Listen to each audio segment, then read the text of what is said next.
La sécurité, les tensions commerciales et les dissensions transatlantiques ont occupé le devant de la scène à Munich, les responsables américains poussant l'Europe à augmenter le financement de sa propre défense. Mais le discours de Washington ne portait pas seulement sur les menaces extérieures. Les responsables de l'administration de Donald Trump veulent discuter des questions intérieures et mettaient en évidence ce qu'ils disent être des problèmes au sein même de l'Europe.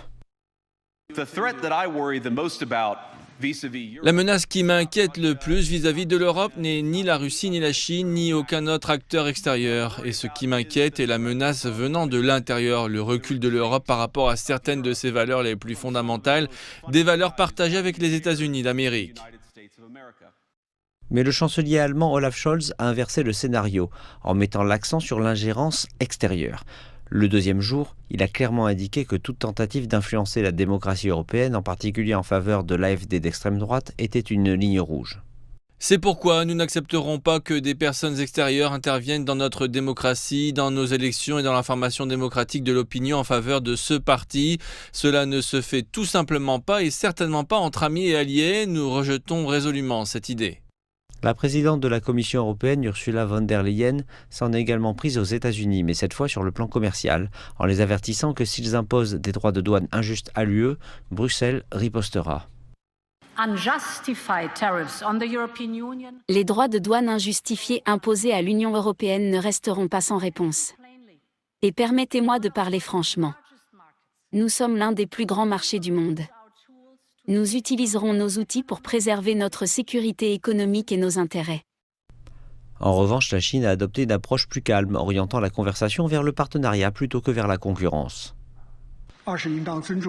La Chine a toujours pensé que l'Europe était un pôle important dans un monde multipolaire. La Chine et l'Europe sont des partenaires, pas des rivaux. Cette année marque le 50e anniversaire de l'établissement des relations diplomatiques entre la Chine et l'Europe.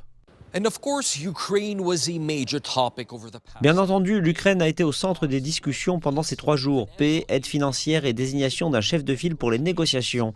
Mais le président ukrainien, Volodymyr Zelensky, a poussé la conversation encore plus loin en déclarant qu'il était temps pour l'Europe de se doter de sa propre armée, un sujet dont elle débat depuis des années.